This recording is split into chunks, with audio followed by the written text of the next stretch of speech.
Hello folks, we come to the part 4 of this miscellaneous exercise, and let's see what problems we have in stock. They give us a relation A or B. If A is a subset of B, you have to check whether it is an equivalence relation, and we should check where it is defined. It is defined on, there's some set X and there's a power set of X, and it's on the power set of X that this is getting defined. Now we have to check whether it is an equivalence relation. So as usual, we will check whether it is symmetric, whether it is reflexive and transitive. So let's start with the reflexivity.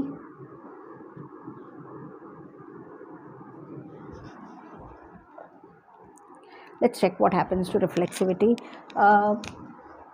Since A is always a subset of A, we always tell that empty set and a subset, they are always like existing subsets for the given set. So therefore A is always a subset of A. Because of that, A is related to A. Right, because the moment one set is a subset of the other set, it becomes related. That's how the relation is defined. Belongs to R, what we say, we also sometimes indicate it by R. So that way ARA holds, and therefore R is reflexive. Right. Then they ask for symmetricness. Let's check. Let ARB hold means what? A is a subset of B.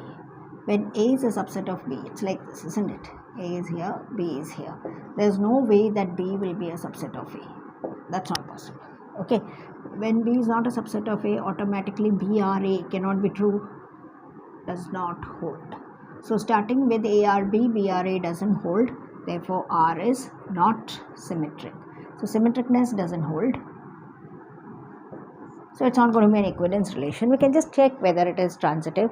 Anyhow, it's not going to be equivalence relation because symmetricness is not holding.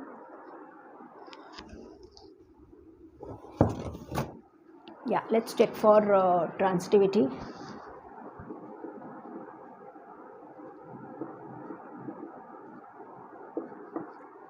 For transitivity, let ARB and BRC hold. So what's the meaning? It means that A is a subset of B and B is a subset of C. See, we always know A is a subset of B and this B is a subset of C. Automatically A is a subset of C, isn't it? So this implies that A is a subset of C. So if it's a subset of C, it means that ARC holds. So starting with ARB and BRC, we are having ARC holding. Therefore R is transitive.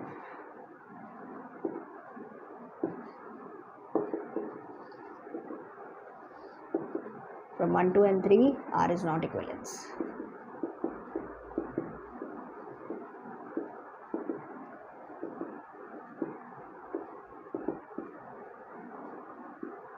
Yeah, why? Because the symmetricness is not being true, so therefore we cannot have it as an equivalence relation. Okay. Okay, let's check the next question, which says that you take a set X and automatically from the set X you will be able to get the power set of X. Now from this power set of X, on this power set of X, we are defining this binary operation star as A star B equal to A intersection B. That's how it is defined. So intersection is basically the operation that's getting defined. In such a case, you have to find what is the identity element. So consider, we are looking out for the identity element. Consider A star B to be equal to A, because we want to get the identity. We should get it back as A. We are considering this, and this therefore can be divided into two parts. So A star B equal to A. When we consider, what will happen? It is A intersection B becoming A. A intersection B, if it has to become that set A itself, B has to be a bigger set. If it's a smaller set, then the intersection will be B. Okay, automatically it's clear that B is a bigger set. Now when we are talking about the power set, A, B and all, they are taking their elements from the power set, it is better to have B as the biggest set, so that with whatever it will intersect, it will definitely get the value A. And which will be the biggest set in the case of power set of X? X. The biggest set will be X.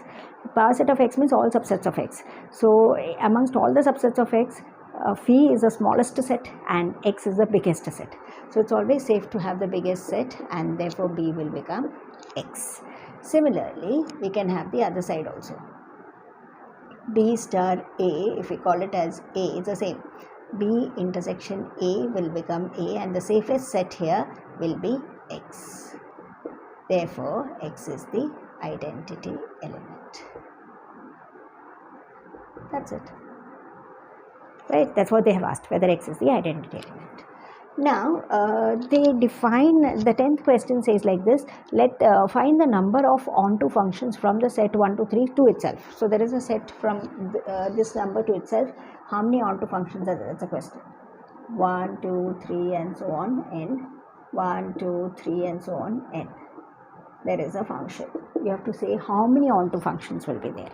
So it's kind of a formula that suppose if you have same set to same set, then the number of onto functions will be n factorial. That is depending on the number of elements over here, right? So therefore, the required number of onto functions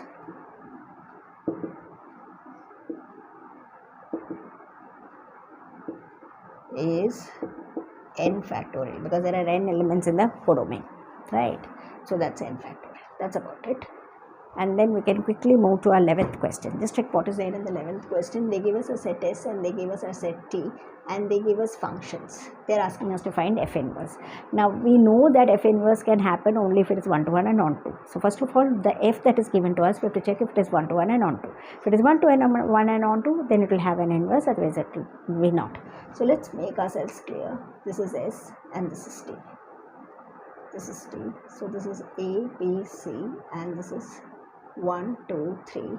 A goes to 3, B goes to 2, and C goes to 1 in this F, right? So whether it is 1 to 1 and onto, yes, it is 1 to 1, it is also onto. So therefore inverse is existing, and we find the inverse. Yeah, F is 1 to 1 and F is onto is clear from the arrow diagram.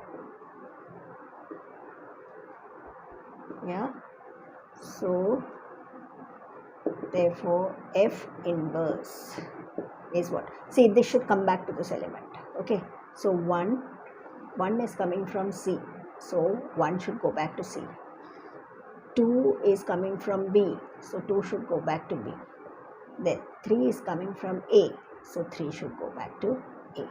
So like that, you will have an F inverse such that 1, because it is coming from C, it should go back to C. Then 2, because it is coming from B, it should go back to B. And 3, because it is coming from A, it should go back to A. That is F inverse. Understood? So from wherever you start, you should come back to that same element. That is the meaning of F inverse. For you to get yourself convinced, FOF inverse you can check, F inverse OF you can check whether it is landing to the same element or not, right? That's about it. Then we have the second subpart where they say that F is what? 1 minute, let's check what is F. Here the F is A2B1C1. A2B1C1. Yeah, so how is it?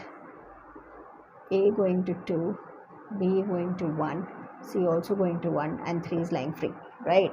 So it's neither 1 to 1 nor onto, because B and C, they both are having the same image, so not 1 to 1, and this 3 over here in the codomain is unrelated, so it's not 1 to 1. So we can write here B and C have same image 1, so not 1 to 1, right? And let's go across here, and what? And 3 belonging to codomain has no preimage, so not onto, right? So F inverse does not exist. Yes, that's about these 3-4 problems over here, small problems, but beautiful in understanding. It helps you to understand the functions really well. That's about this, and more problems are there which will come in the next video. Thank you.